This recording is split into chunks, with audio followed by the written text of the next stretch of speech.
I feel like it's 5,000 miles an hour, but it's a different kind of speed that we're going at these days, right? Like it's like a controlled, like maybe we're in an Indy car and before we were racing like go-karts in a field or something, right? Like we were going fast and trying to avoid hitting all the cow patties in the pasture, but now we're on a smooth surface and we've got a finely tuned automobile and Yeah, we were fixing the car as we were driving it, I think, right, before. exactly. There was a lot more pit stops and now we can go a bunch of miles before we got to pull in. Yeah, it's a one thing that you and I have committed to our directors team and the management at ggCircuit is that, we've got to get back to reaching out to all of our clients and potential clients through these, we call them Twitch casts. We normally broadcast them on Twitch and take some questions and things, but we just wanted to get back in the habit. And we have, in our weekly meetings, we have a KPI, you and I, J-Mac, of one recording a week, one show a week. It doesn't have to be live, but let's get together. Let's talk about the industry. Let's talk about what we're doing and kind of tease a little things that we've got working on. There's probably 9 projects. So I'll try not to share everything today because you and I are like, hey, every week we could probably have one topic and talk about it for 30 minutes of stuff Right. that's coming up. So, Mm-hmm. for us, timing wise, just to timestamp this whole thing and date it, is we're looking at 2 weeks from now. You won't be there, but most of us will be in IAAPA at the big show in Orlando in 2 weeks. So it's a show we've done for many years with Creative Works, our partners, and looking forward to get back out, having the booth, greeting people, looking for adding esports attractions into their family entertainment centers. That's primarily that crowd there shopping, and we've installed in a lot of them over the years. So that's what we're kind of building up to, over the next 2 weeks as we get ready for all the materials we got to take, and we got to get our new shirts together. And we were trying to get masks ordered, in this day and age, we're taking our face masks with us and trying to get fancy face masks. And in the end, we'll probably just wear black ones. And Yeah, I mean, it was a good measure. I was at the East Coast Gaming Conference in Atlantic City last week, and they did require vaccinations to be a part of it. But at the end of the day, it was in just a random hallway, and anybody could have walked down there. So you want to be. It's really hard to have a convention and you're wearing a mask because you're trying to convey your excitement and your facial expressions and everything else. It's nice to be able to provide that body language in person, but at the end of the day, I was kind of like, well, I'm vaccinated. I'll take my chances in talking to these folks. And they had a measure of like, it was like a wristband or something like that to prove you had given them your vaccination records and whatever else. But I wonder if that's won't because it be, was pretty close to New York, because New York is pretty strict as far as vaccine yeah, records and yeah. stuff. So Atlantic City, right? Yeah, it was in New Jersey, and I was getting constant notifications on my phone about contact tracing and all this stuff. So, Yeah, I yeah. was supposed to go to New York this week, and I moved it to next week because one of our girls got exposed at school and tested positive last week, and so we got to wait that out. And again, just trying to do the right thing before we start traveling. But Janine and I and our older son Xander are vaccinated. The girls, we were going to get them vaccinated as soon as it was approved, and of course they both tested positive. Neither one of them have any symptoms. None of us are sick, but we're doing the right thing, staying home, and hopefully we're at the tail end of that. I keep telling people that 2020 was the year of the pandemic, and obviously it's 2020 and 2021. I think it's probably going to carry into 2022. And I tell a lot of people it's more like the 9/11 changes to the way we do security at airports, right? Like, let's just get used to it. It's going to be the new way of doing things. We'll probably go through body temperature scanners in the future. And honestly, I like some of it. Like, I hated it when you go somewhere and somebody's toughing it out and they come into a meeting with the sniffles and sick and they're like, they don't want to miss the thing. And we're like, maybe the society will slow down a little bit and give, some forgiveness and permission for folks to stay home when they're not feeling well. And I don't like the stomach flu, man. Like, I'm not going to die from it, but like, if you've been puking all night, don't come to work the next day, right? Like, take a day off. Yeah. You don't have to use I don't know. So I do think society is going to change quite a bit, from this, but hopefully for the better. I think, when it comes to esports and what you and I want to talk about today is, as it gives us some clarity on the history that we've had as we look back at numbers and we look back at what is esports and what is LAN centers and trying to define who ggCircuit is going to be in the future, because we know what we've been in the past and we know what we are in the present, but what can we do to make a difference in this industry moving forward? And, just going back and looking through data, I feel like the pandemic has kind of sped up some things that were probably going to happen. And hopefully it's like internally for us over the past month and a half, our management team has been sitting together and really diving into the concepts around who our clients are, what people should be doing or shouldn't be doing using our technology, and how can we help, right? Like, where do we fit in the puzzle of everything? So, and part of it, is we try not to be too negative, and pessimistic about everything, but I like to challenge people. And I think that's going to be kind of my theme over the next 6 to 9 months, is just, holding people accountable for a sales deck or a pitch deck or a webcast or a convention panel that I, am a part of or that I watch, and say, do you have numbers to back that up? What are the facts behind this, right? Like, so like one thing, for example, I'll just start this off for today, JMac, but I have to be honest and think about eBash and our type of clients here at the store behind me through the fish tank, right? Like, while we all say over the years it's a very wide demographic that play video games, which is true, it's in a typical LAN center, it's not a wide demographic. And I'm happy to look at anybody else's proof otherwise, but I know in my stores it's 14 to 24-year-old males. That's what my store is full of. Every weekend, every weekday. Doesn't mean that girls and women don't come in every now and then and play, but it's not my demographic right now. There's not a sign on the door that says this place is for this demographic. That's just, I guess, the vibe we put off in our store is inviting to that age group, and probably more so towards 14 than to 24, because again, once you get a bunch of younger kids that are kind of loud on a Friday and Saturday night in my store, the older group doesn't really want to hang out around it. So that's why we have private rooms down one side of the store. So I'm starting to look forward and think, if this industry is going to make it as a dedicated venue for esports, we've got to widen the demographic band, don't we? We've got to get a different types of folks, older folks to come in, males and females to come in. And we've got to offer different types of entertainment than just, let's get together and play Fortnite all night, or let's get together and play League of Legends, or let's do a Call of Duty tournament, right? So I'm a little bit down on esports as a competitive business model. I think that there's definitely room for that, and there's different companies that will succeed doing that, but I think we need to steer away from that as much and think about more things that you can do that are fun and quick hits, and just 1 or 2 hour commitments of something fun that you all do together, and not let's sign up for a bracketed tournament that someone's going to win $1,000 or a chance to advance to the next stage or a chance to go pro or those sort of things. So I don't know if you feel the same way, if you've kind of gotten the same vibe recently and folks you've talked to or not. I don't know if I've necessarily gotten the same vibe. I think things are definitely shifting, especially in the university market, where maybe a couple of years ago the trend was, let's make this a pay for space, and now it's more, we don't care. It's, let's just open it up for the students, make it free.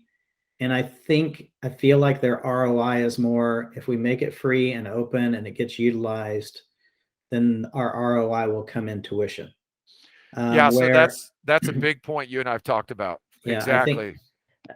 in regards to tournaments, I have always said that tournaments are not a moneymaker. Tournaments are a marketing tactic. I don't want to say tactic, but if people are coming to your location and they are paying fees to be participants in a tournament, you should be turning those fees right back around in the prize pools. Where you will earn your money is as long as you've got food or beverage or snacks and drinks or something like that. That's your moneymaker.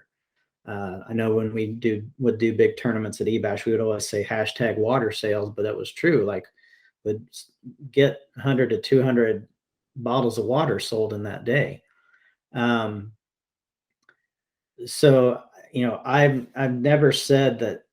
I don't say never, but I don't think tournaments is a good business model, just because it should be a way to try to keep a small percentage of those that are coming to compete to become regular customers. And I think that goes back to what we talked about is esports as a name, as a word, always is associated with tournament or competition and again, we know from experience, and I'm happy to have other folks provide us data and prove us wrong, but everybody I know that has a dedicated setup for gaming and esports in their venue are not paying the bills from entry fees or game time played on those machines, right? So your example of universities is perfect. We go back to when we visited Game and Belong over in Europe last year, and now my friend Sepso and the group has brought that to the US with Vindex, and they're putting it in here. Their model is around a big retail play, right? Like there's got to be other income sources or things that are going on in and around it. Esports as a dedicated space is not a standalone business model. That is not the turkey or pork or ham part of the menu. It's not. It is a side dish, right? Like we just started saying that maybe it's the mashed potatoes and gravy and you love it. It's delicious, but like there's got to be another purpose there, another main source of revenue. So we're seeing those universities at it. We're seeing restaurants at it. We're seeing FECs at it. We're seeing casinos at it. We're seeing high schools at it, right? Like other folks are putting it in there. Or if you want esports to kind of be the theme of your facility, then you've got to have food and beverage, or you've got to have retail, or you've got to have other sources of income. So I think that's the biggest thing that we've seen as we went back and looked at our numbers, and I'm going to share some of those numbers now is probably a good a chance as any to share it. But like at ggCircuit, we started in 2008 running tournaments between everybody. And we didn't use any software back then. It was all manual. And that's, we did that for about 4 years. And then in 2012 and 2013, we started building software to automate it. And then in 2014, we launched our ticket and point system. Since the beginning of all of that, we've had lots and lots of centers that are good friends of ours that have come and gone. So out of all of those centers that started way back and then, about 60 to 70% of them in general are not in business more than a couple years. And that's not uncommon for a lot of small businesses and startups, but it also doesn't make it any easier for you and I as we think about, and we were reliving, do you remember so-and-so? Oh my gosh, they were great.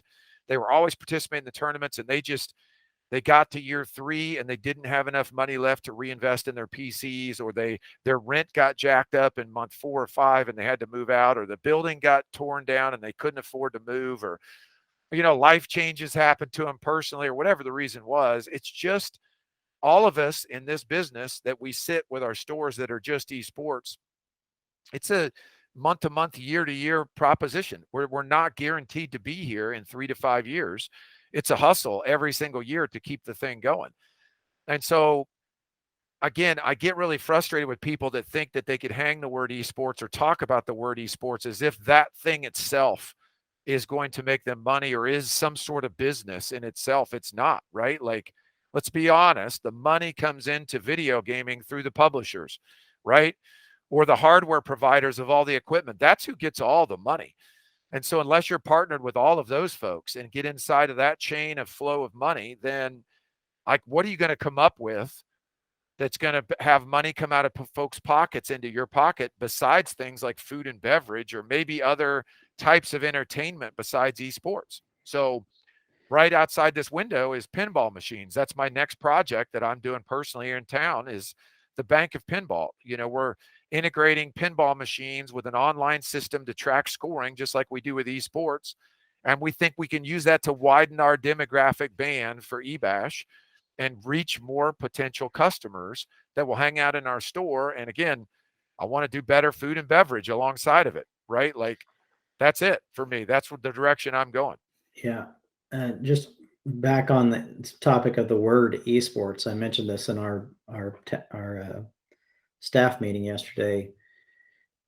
Right, wrong, or indifferent, esports is the common vernacular to describe what we do. And I think in these businesses, it's not really what we do. It's 10 to 20% of who we cater to. And like you're saying, people come into a lot of our customers that their building is called whatever, Joe's Esports Shack. Esports Arena. What do you do when you fly into Right. Vegas? It's called Esports Arena. And I feel like the wider demographic gets turned off because it's called esports. And just like LAN centers, cyber cafes, whatever else is described as what we do, and there's no one term for it. It's kind of got lumped under the esports thing, and so everybody's coming to us and like, how do I do esports? I want to create a business around esports. Well, you don't really create a business around esports. You just create a modern arcade around gaming with PCs and consoles. It's not necessarily esports, but esports is definitely a part of that wider band that you're saying. Yeah, and I like to refer back to, again, one of my notes I always talk about with folks is what we discovered by almost by accident at Gen Con. When we ran the esports room for Gen Con for many years, by the third or fourth year of doing it, we'd figured out some things. And I'll never forget the year that we decided, you know what? Gen Con is board and card game players, and Hearthstone was a big game for a lot of them. Okay. So, like, you could play on the local network and unlock that card back. You would give us like a tavern card back by just playing on a local IP with another IP 3 games. It had nothing to do with the tournament, right? Like, if you played against somebody 3 games, you could just sit down and play on your phone in a cafe and get the card back unlocked. But a lot of players enjoy doing that in our room. So one year we were going to do a $1,500 payout Hearthstone tournament. We did. And we charged $20, I think, entry fee to do this $1,500 payout Hearthstone tournament. Went over 3 days, double elimination, very serious event. And then every day we had 3 other small 16 players per event Hearthstone tournaments, right? So 48 players a day in these little tournaments. We had 40 players join the big one, and we did over 4 days, 48 players a day in the other little ones. And what you won in the little one was a collectible 2017 Gen Con champion medal, right? Like, that's what you want, is this little, not money or anything else. And everybody just loved those because it was like a 2 hour, 3 hour commitment tops. Like, they just walked in, they're like, sure, I'll do that quick event. It's fun, it's organized, it's not super serious, and I can win something. So I'm not saying that head-to-head tournaments or brackets or anything are bad, but obviously everybody gets caught up in like thinking this is going to be the NBA. And maybe it is. Maybe the Overwatch League is, it's kind of trying to figure its way out of this other side of the pandemic, and the Call of Duty League and all these things ran by the publishers will work out to be something huge someday. But I just look at that Gen Con event where we had 10,000 players come through our room that last year we did it in 4 days. We did $50,000 in ticket sales in our little room in 4 days. And because it all was super simple, walk up, just jump into a fun event. There's a few a day, working into your schedule whenever it's possible. It's not a long commitment. And the prizes were just these little, I mean, literally, I think they cost us $1.80 to make those collectible medals each year. And they weren't even specific to it. Like, it was like I think we made 500 of them or whatever it was, and they were all the same, right? So I just know that we've got these things. Like, I'm happy to share those facts and experiences with other folks to maybe counterpoint a lot of the things that I see out there where everybody's like, let's just go do these big things, right? So, Mhm.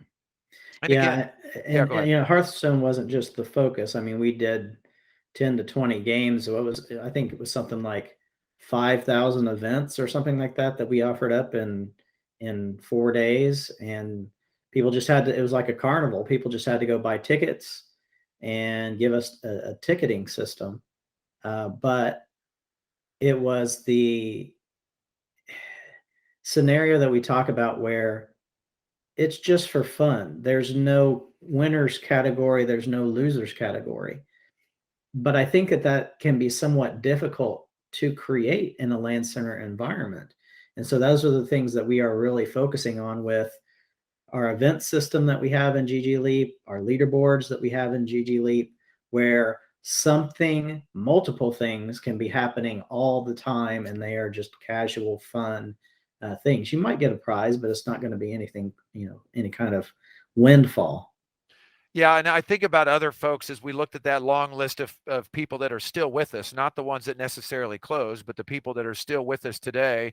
And you and I talked about this. There's different groups that they'll do PC repair. They'll do classes and training for high schools. They do a lot of birthday party or corporate private events, right? Like, they just find other ways to do things outside of what, again, people would typically say esports is. And I hate it because we have to continue to use the word esports to like trigger people to pay attention to what we do as a company, ggCircuit, right? Because it's really about automated gaming and helping people solve their technology problems along the way.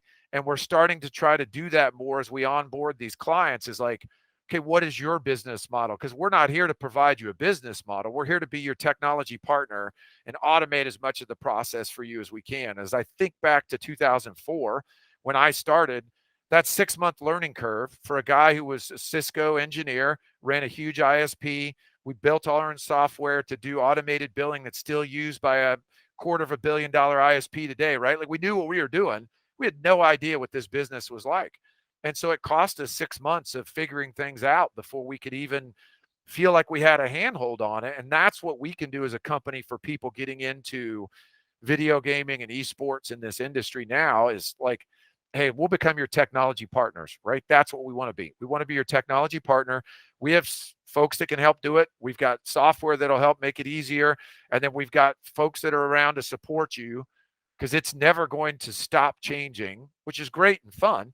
But guess what? Next year, there's going to be a different game that's on top of the charts, and you're going to have to figure out how many IP addresses do you need in your venue to make sure you don't get whitelist banned by somebody because too many kids in a birthday party forgot their Fortnite login, and Epic just blocked your whole center's IP address, right? Like, I can't even, there's like a long list of things that I would say to folks like, oh, that's a pretty good idea. Well, till you open up, you get to that first birthday party weekend, you may not even know that, right? So yeah, so let me share a couple more stats here, and then we'll just kind of wrap up at the end of this. We don't have to be long today, but it's very interesting to me to share some of these things. But so in 2016, we launched GG Leap 1.0, right? So that's, I don't even know if we called it 1.0 then until 18, but like I'll just use the exact example. It's not a secret, but we pushed to make sure we were ready for Mark Deppy and UCI to be open September of 2016. So that year we'd started writing it,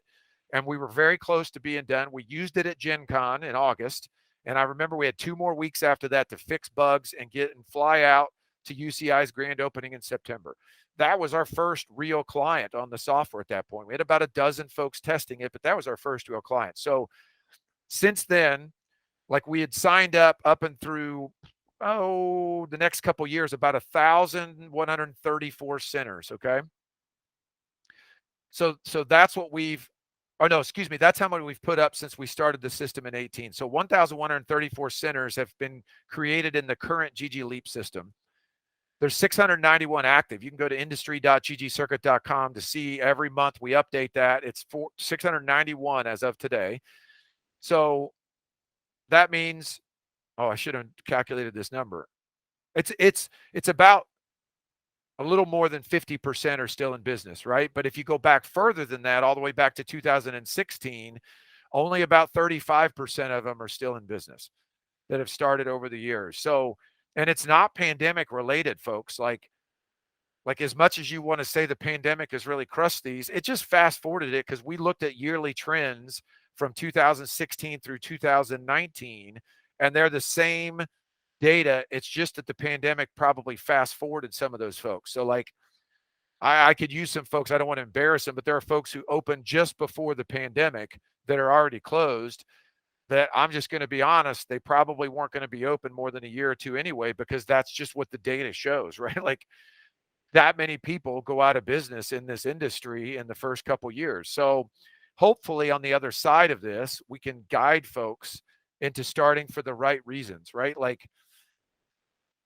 and you and I said this, it's hard because we love these people, and there's something to say about, I don't want to work for a big company and be miserable and make money and be happy, right? Like, it's not about happiness, and some people gauge success different ways. So I don't regret any of my journey in eBash. Obviously, it's opened a lot of other doors for us on ggCircuit side, and that's where a lot of our success, business and financial wise, has been. But my heart is still totally in this store. It's just a rough business to be in, to make it successful in the eyes of a bank or your wife, or your health insurance premiums that you got to pay every month, or You know, you and I are very aware of that. Yeah, I think you may be getting ready to talk about this too, but on average of all those centers, it's about it's close to a year and a half. Let's just say a year and a half that on average, that these folks stay in business. And the average size is around 24 PCs.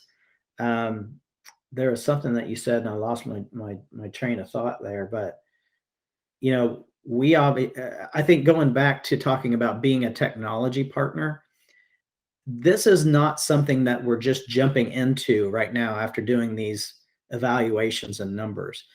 Over the past 2, probably 3 years, we have helped to open, I would say it's probably, I usually use the number 100, but it's probably more like 125, 130, because I haven't really gone back and done numbers.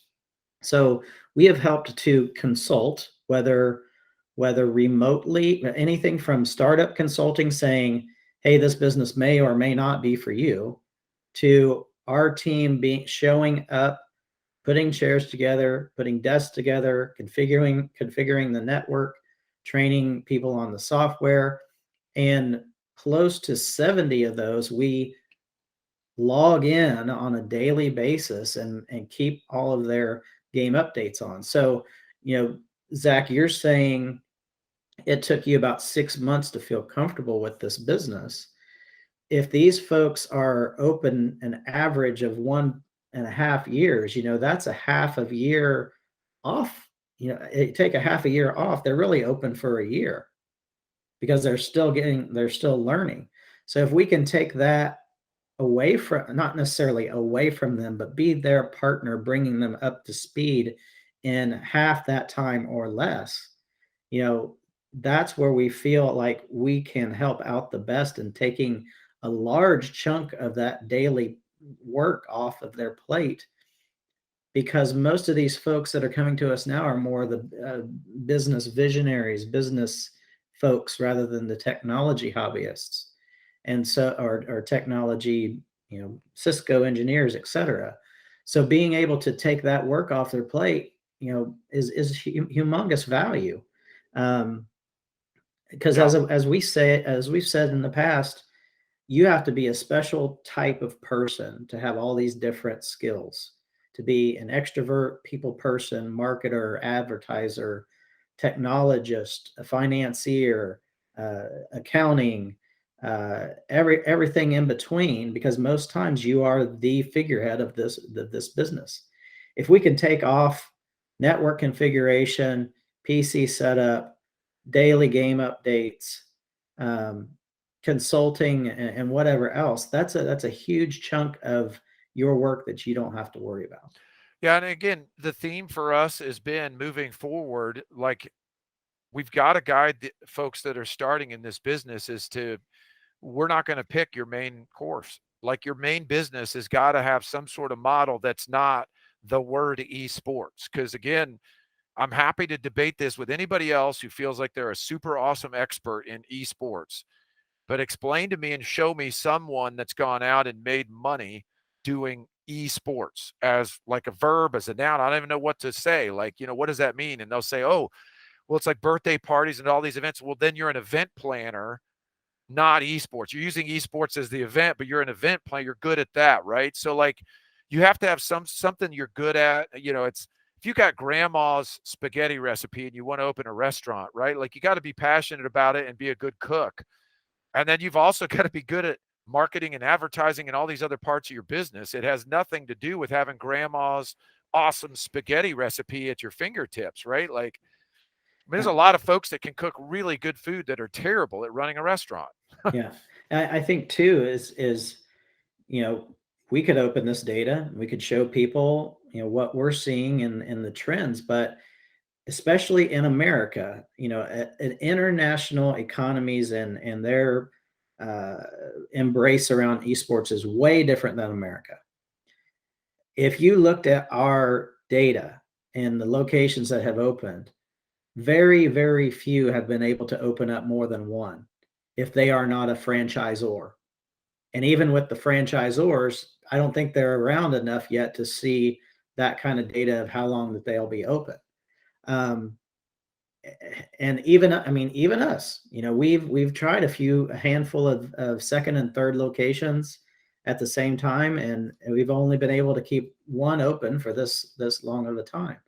And so, how can they fit in our services to them? Granted, that data is really not there yet for us because we've just been doing this in the past couple of years. But how much more successful can we make them by taking all that work off the plate? But I can only think of like one or two that have managed to maybe have two locations and not more than that. Right. And so again, just being real and honest and open, eBash's lease is up in the middle of all of this. We've been going for 17 years. We've been in this building for just over 15. We've had 3 5-year leases. We extended it 6 months to try to make some decisions. I've wrestled with the possibility of just closing it. I mean, and I'm not saying that that's still not a possibility for me, is to get out of the dedicated esports business and do something else that I know will be more successful in a food and beverage family entertainment center style offering with a side of esports, right? Like, so again, like this is very real for me personally, in my store here versus like, again, what can we do for our customers as a company? ggCircuit is like, try to, again, do what we can, be the superhero that completes all men or whatever Gary Lowe says, right? Like we got to just do everything we can to make it as easy as possible for folks, but just remind them over and over again, we're not the main course. Esports should not be your main course. There's nobody out there today that is making money or that will sustain their business based on some sort of income from esports, right? Like my favorite, JMac, is the ones that try to do a bunch of stuff online and they feel like they're going to get 10 million people to join their website or download their software or join their tournament or whatever and share money. I mean, again, the only ones that are doing it are the people doing it illegally with betting on the side, that have money flowing them for the wrong reasons. But other folks, like, again, we know too much because we've worked with so many big providers and watched things that they've done that we've all said, man, that's a great idea. How will you not get 1 million people to download your software or to join your website or to download your app? And everybody out there that would watch this, that runs those companies, knows deep down in their soul that they're just faking it. And that's what makes me mad, is that we have to start calling a spade at this point, folks. Like, we're only going to keep burning bridges and run out of opportunities if we keep trying to push like kids at home who are 18 years old joining some tournament platform to go pro in some sort of league or event. That's not the model. It's not the model. Look in the Yeah. games themselves. How many people are at the challenger level in League of Legends Hmm. versus how many people just casually get together 3 nights a week with their buddies and play League of Legends? They still play ranked, but they have no desire or thought of ever going pro in the game. Yeah, and just to clarify, we don't want this to be negative Nancy uh, time, but it's like esports is a part of the pie, but esports is not the full pie. You've got to have other things to engage people. Is it an FEC model? Is it food and beverage? Is it bar, to accentuate the esports or make esports the center with all these ancillary things around it that other people can do and a wider demographic can participate in? Yep. So we'll see what happens over the next few weeks as we cover some different topics. Now, again, I know, just as a teaser, coming up in the next couple of weeks, we're going to talk about some new technology that we're working with GG Leap. Some new ways to handle customers through, I don't want to give away too many hints, but, through walking through with your phone or other devices or objects to be able to go in and out of different types of entertainment options. We have some cool new stuff we're working on that we're going to reveal at IAAPA in 2 weeks. And I'm sure, I know we did this a few years ago, but we did a show, remember, from IAAPA. Do you remember that one? Was that 3 or 4 years ago?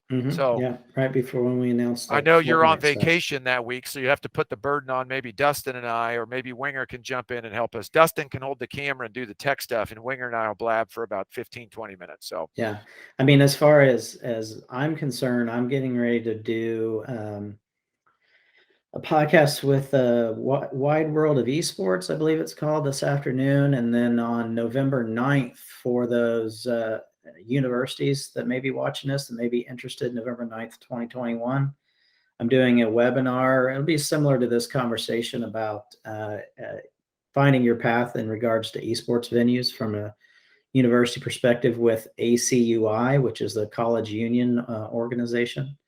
And you can get it $50 off. You can access it for free with a code esports free for me. So acui.org on November 9th.